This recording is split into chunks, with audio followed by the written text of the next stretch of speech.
आप मानते हैं इस बात को कि आप थोड़े से जिद्दी आदमी हैं? नहीं, मैं बड़ा फ्लेक्सिबल हूँ। मैंने कभी भी कि किसी हुकूमत ने आज तक पाकिस्तान की फिल्म इंडस्ट्री की कोई पॉलिसी बनाई नहीं आज। बहुत अच्छा, बहुत अच्छा पहुंचा रहा हूं। लेकिन आवाज़ नहीं, आप खुद भी आएँ और आप फिल्म बनाएं। चलो चलो मून लो। Welcome back after the break. ख्वातीन हज़रात, जो शख्सियत इस वक्त पसे पर्दा है वो एक ऐसे टैलेंटेड इंसान हैं जिन्होंने, इसको हम यूँ कह सकते हैं कि एक वक्त पाकिस्तान की फिल्म इंडस्ट्री में ऐसा भी था कि स्टूडियो में घुसना भी एक मुहाल था, यानी मुश्किल था कि आप उसमें इंटर हो जाएं, और आज ये मुश्किल है कि कोई इंटर होने पर तैयार नहीं। इन दोनों वाक़यात के वो चश्मदीद गवाह हैं। असिस्टेंट थे जब उन्होंने अपनी शुरुआत की, फिर लिखना शुरू किया, पहली फिल्म ही उनकी हिट फिल्म हो गई। उसके बाद बेशुमार फिल्में लिखी, बेशुमार अवार्ड्स लिए, और फिर वो एक वक्त ऐसा भी आया कि उनका डंका बजा, उन्होंने अपने नाम का डंका बजवाया पाकिस्तान में, और बहुत सारे फनकारों को इंट्रोड्यूस किया। मैंने जब अपनी पहली फिल्म की थी उसके राइटर भी वही थे। नहायत ही काबिल एहतराम, आपकी बहुत सारी तालियों में मैं पाकिस्तान के एक ज़हीन इंसान को यहाँ आने की दावत दे रहा हूँ। तशरीफ़ ला रहे हैं जनाब सैयद नूर।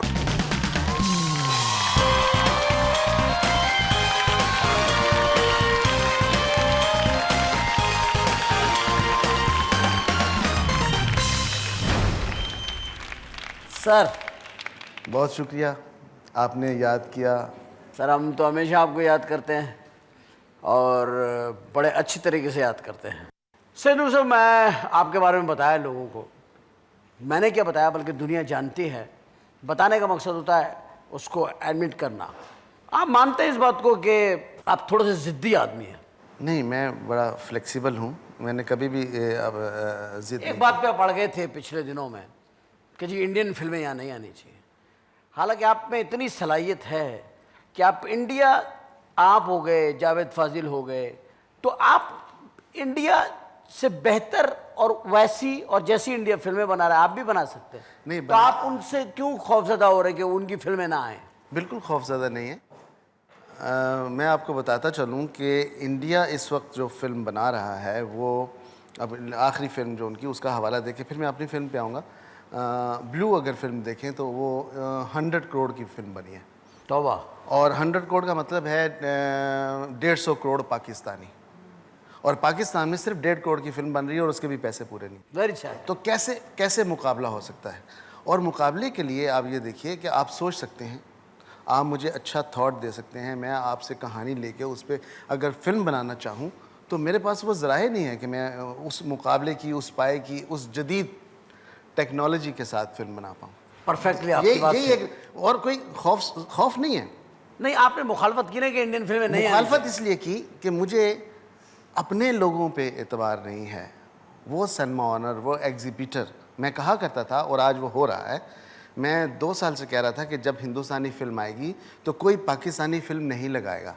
आज अगर आप अपनी पाकिस्तानी फिल्म लेके जाते हैं तो वो ये कहते हैं कि जी अगर हमारे पास हिंदुस्तानी फिल्म नहीं होगी तब हम आपकी पाकिस्तानी फिल्म आपको लगाएंगे। सब्स्टिट्यूट में डाल दिया है कि भाई अगर हमारे पास नहीं आई कोई इंडियन मूवी, नई फिल्म, न्यू अराइवल नहीं हुआ तो फिर हम आपकी फिल्म लगाएंगे। बिल्कुल, ये खौफ था। ये बात ये खौफ मैं शाह जी अपने हर प्रोग्राम में जो सरकारी शख्सियत आ रही है, मिनिस्टर आ रहे हैं, जो भी आ रहे हैं, मैं हर एक से कह रहा हूँ कि किसी हुकूमत ने आज तक पाकिस्तान की फिल्म इंडस्ट्री की कोई पॉलिसी बनाई नहीं। आज बिल्कुल नहीं बनाई। बिल्कुल हम बगैर पॉलिसी के, बेयारो मददगार, बगैर किसी सपोर्ट के, बगैर इवन देन हमारे पास अच्छी लाइटें, अच्छा इक्विपमेंट, लैब नहीं है, हम दूसरे मुल्कों में, इंडिया, बैंकॉक में जाकर के काम करवाते हैं।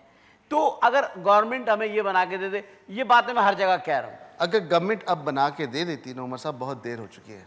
अब हमारे पास सब कुछ आ भी जाए तो हम अच्छी फिल्म नहीं बना सकते। उसकी वजह ये है, इतनी देर हो गई है कि अब सब कुछ मिलेगा भी तो हमारे पास वो लोग नहीं हैं जदीद टेक्नोलॉजी पे काम करने वाले।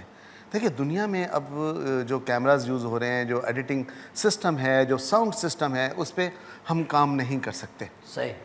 तो उस दिन एक सेनेटर्स की मीटिंग हो रही थी, स्टैंडिंग कमेटी की, उसमें चेयरपर्सन नीलोफर बख्तियार साहबा थी और बहुत वो फिल्म इंडस्ट्री के लिए कुछ करना चाह रही थी। सारे कह रहे थे जी कैमरे ले दें, यहाँ साउंड का लगा दें और यहाँ लेबॉर्ट्री लगा दें। पहले तो उन लोगों को ट्रेन करें ना, ट्रेनिंग के लिए गवर्नमेंट भेजिए। एग्जैक्टली लोगों को यहाँ से मुंतखब करके भेजा जाए, वो सीख के आए, फिर इक्विपमेंट। एग्जैक्टली मैं जो कहना चाह रहा हूँ, तो मैंने कहा ये अगर आप समझें कि ये चीज़ें आ जाएंगी और रिवाइव हो जाएगी पाकिस्तान फिल्म इंडस्ट्री, तो वो नहीं हो सकता। रिवाइव करना अगर है तो आप अपने कॉलेजेस में, अपनी यूनिवर्सिटी में फिल्म पढ़ाएं, एकेडमीज़ बनाएं, परफॉर्मिंग आर्ट्स के हवाले से स्कूल बनाएं और एक अवेयरनेस पैदा करें उस यंगस्टर्स में, जिनको पता चले कि हम अगर फिल्म में जाएंगे तो हमारी रिस्पेक्ट होगी, हमें एक प्रोफेशन मिलेगा। ये जब तक नहीं आएगी, अभी तक नहीं आई जब से पाकिस्तान बना है, अब कब आएगी?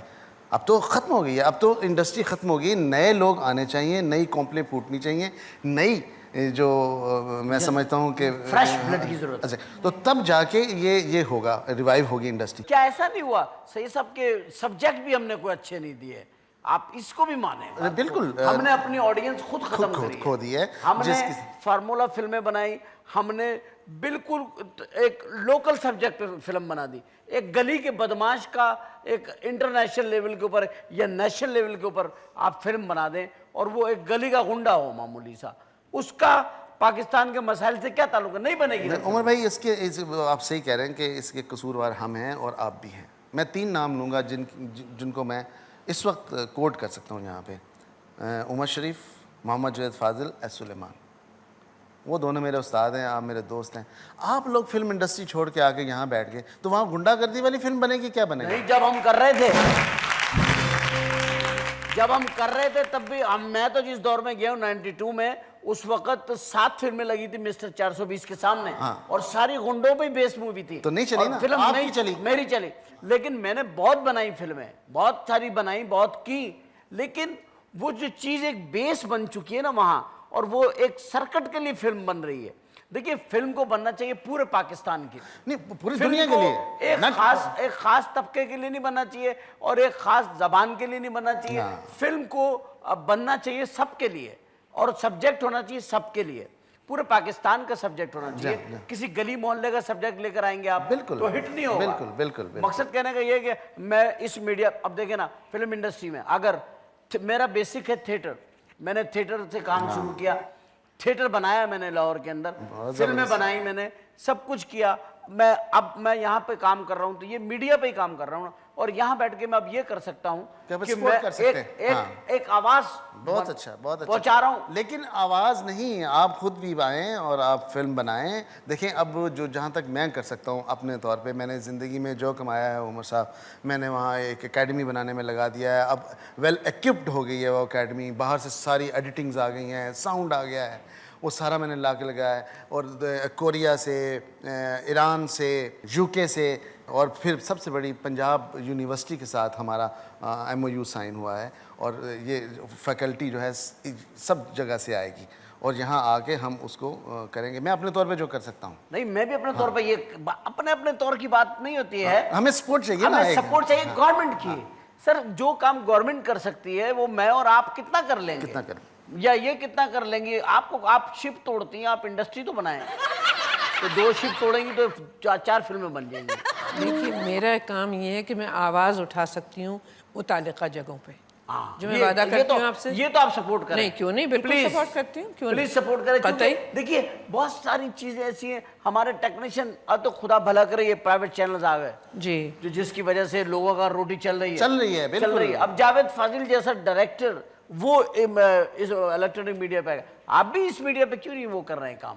मैं अभी सोच रहा हूँ अगर मैं भी चला गया तो फिर क्या होगा? फिर तो नहीं हम आप क्या, एक रास्ता है। आप क्या स्टूडियो गेट में करते थे दरवाजा खोल के?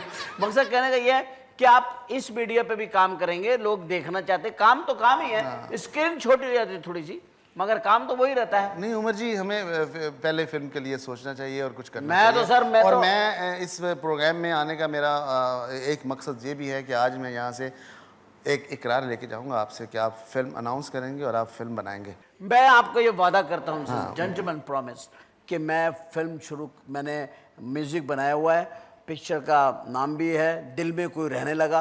उसको मैं स्टार्ट कर रहा हूँ और ये प्रॉमिस के साथ स्टार्ट कर रहा हूँ कि मैं एक टैलेंट देना चाहता हूँ नया, और वो मैं अपने आप बेटे दे को सकते उसमें, हैं। अपने बेटे को उसमें मैं हीरो लाना चाहता हूँ उस पिक्चर के अंदर। अच्छा, आप एक काम करें, जी आप अपने बेटे को ना लाएं, ठीक है। आप किसी के बेटे को ले, आपके बेटे को मैं ले आऊँगा।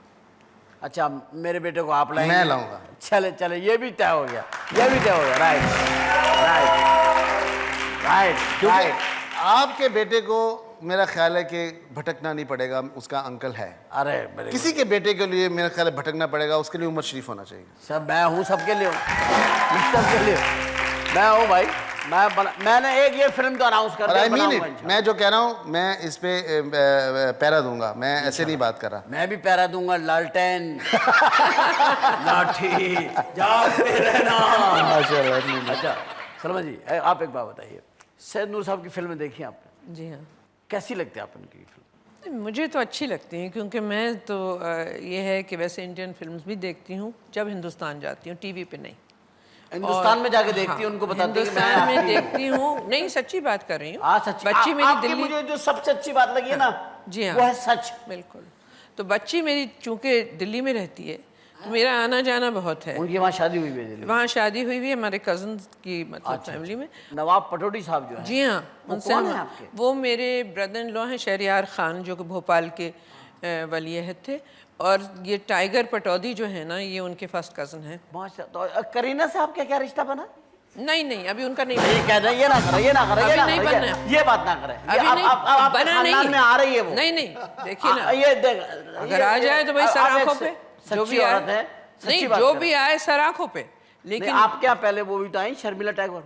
शर्मिला टैगोर तो आई। उसके बाद अब वो शर्मिला टैगोर चाहती तो किसी मुसलमान लड़की को ला सकती थी, लेकिन वो लव, चलो उससे पहले नहीं, सैफ ने पहले ही गिर गया उनके सामने, करीना के। वो तो शाहिद कपूर के साथ थी।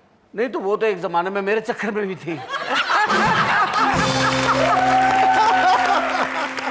करीना मेरे चक्कर में थी, लेकिन मुझे उन दिनों में चक्कर आ रहे थे, आए हैं तो मैं इस चक्कर में पड़ा नहीं। नहीं, उन दिनों आप किसी और के चक्कर में थे। शाह साहब, प्रॉमिस हो चुका है, हमारी भाभी के। प्रॉमिस हो चुका है। आप जरा थोड़ा सा ये बताइए, अब वो आ गई हैं आपके यहाँ, करीना आपके यहाँ आ रही हैं, जी, यकीनन शादी में जाएंगी आप, इंशाल्लाह। तो आपका क्या ख्याल है, अब करीना कर लेगी ना सैफ अली से शादी? आपका मुशाहिदा क्या कहता है? मैं यकीन से नहीं कह सकती। हैं? मतलब ये कि देखिए, आप 100% तो ना समझें जब तक शादी हो ना जाए। शर्मिला टैगोर के तेवर बदल सकते हैं, क्यों नहीं? नवाब पटौड़ी बदल सकते हैं, तो आप सब बेचारे कुछ ज़्यादा बात नहीं करते। ज्यादा बात ही नहीं करते, नहीं बोलते ही नहीं, नहीं, बोलते तो हैं लेकिन कम और सोच के। सोच के बोलते हैं, नपा तुला। उनकी एक आंख शीशे की है, आपको मालूम है? मुझे पता नहीं, मैंने कभी उस आंख में कंघी नहीं की। नहीं, आप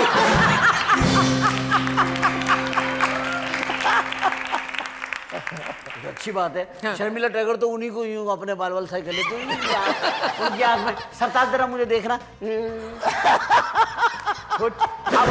अब आगे करीना भी यही करेगी। हाँ, यही तो डर करीना है। पूछेगी आकर के सैफ अली खान से कि घर में कोई आईना नहीं है, वो कहेगा इधर आओ, अब्बा की आंखों में देखो।